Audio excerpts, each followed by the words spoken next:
All right, folks, coming for a quick video on the decision of whether you're motorhome people, whether you're travel trailer people, whether you're fifth wheel people, whether you're tent camping people. And my wife and I had that discussion after camping out of this, because I grew up very backpacking. I mean, roughing it was what I was all about. I didn't need to bring anything with me. A gun, fishing pole, we were very, whatever I could carry on my back is how I went camping. But of course we had kids, you start to, need some more. You might make this decision based on what type of traveling you're doing. But if you have that kind of discussion with yourself, you'll come up with all these different pros and cons, right? If you have a motorhome, well, then you have to park at places.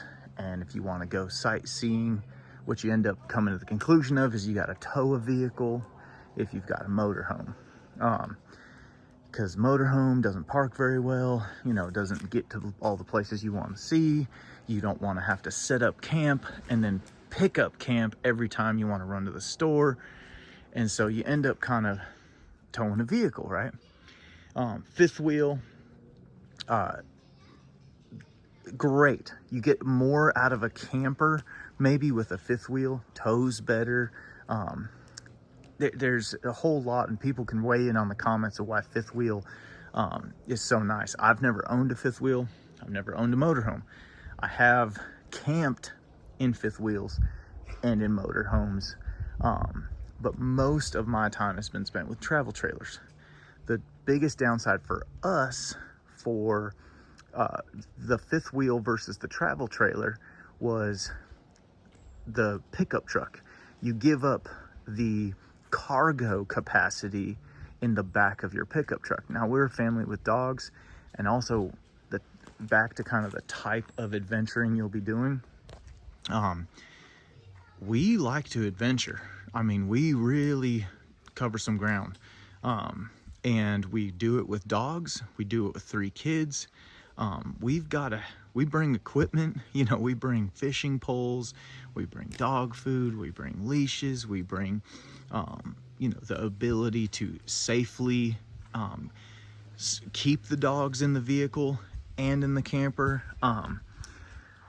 We bring toys, that kind of stuff. There's a lot that goes into it.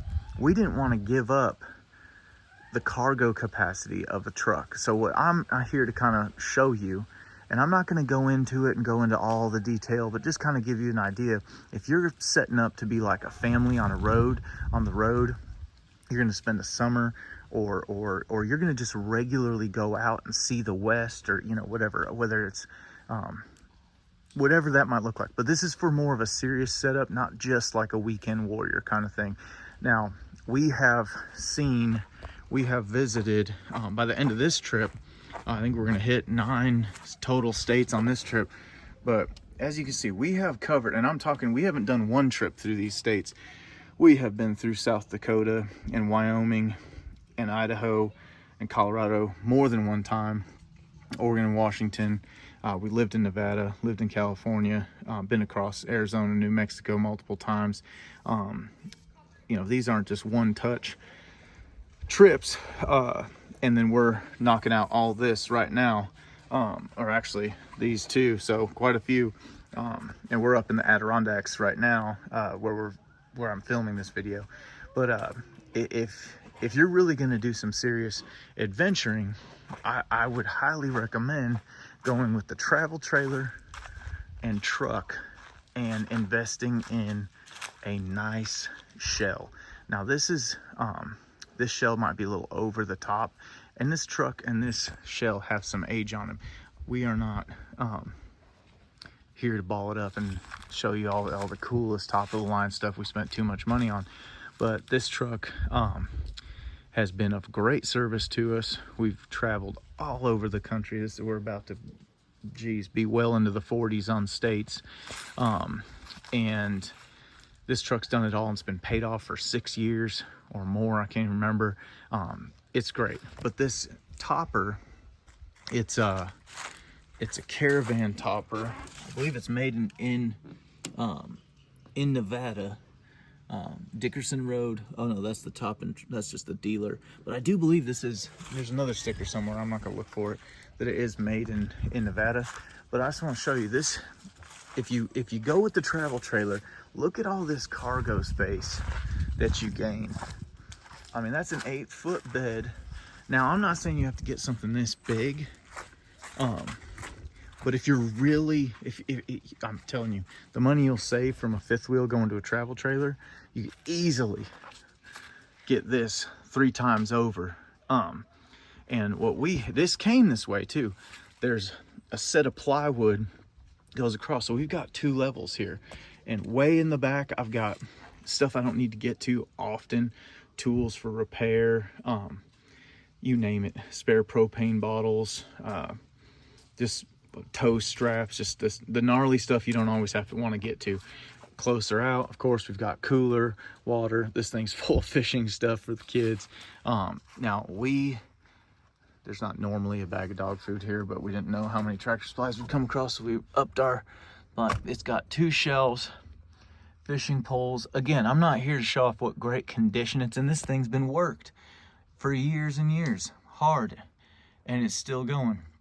But we get a 1 dog and the pup in that crate. This is a big full-size crate.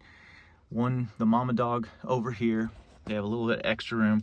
They love being in the truck. They love it. And then we've even got our little travel panels if we wanted to set up a corral for them outside the camper. We're not those people. We never do it, but just in case we had to, we're prepared to. Store our chairs in over there, but just tons of storage. These are my quicker to get to tools.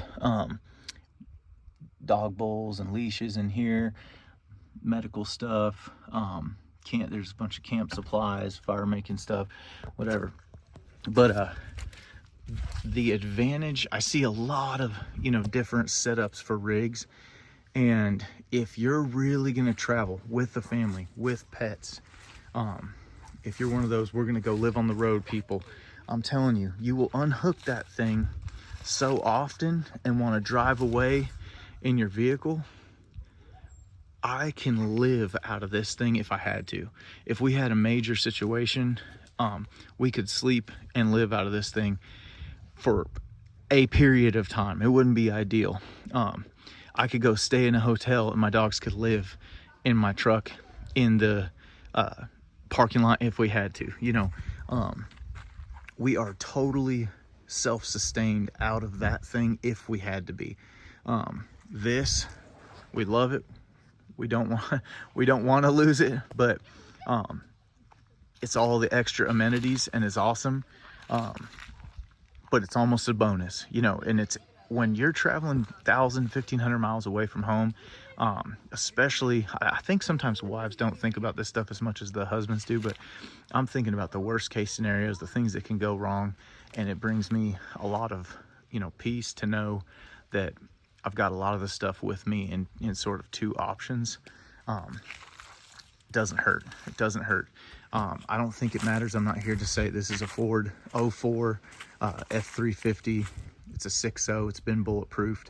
I'm not here to debate which truck is the best. Whatever truck works for you is the truck you should use. What I'm talking about more is this sort of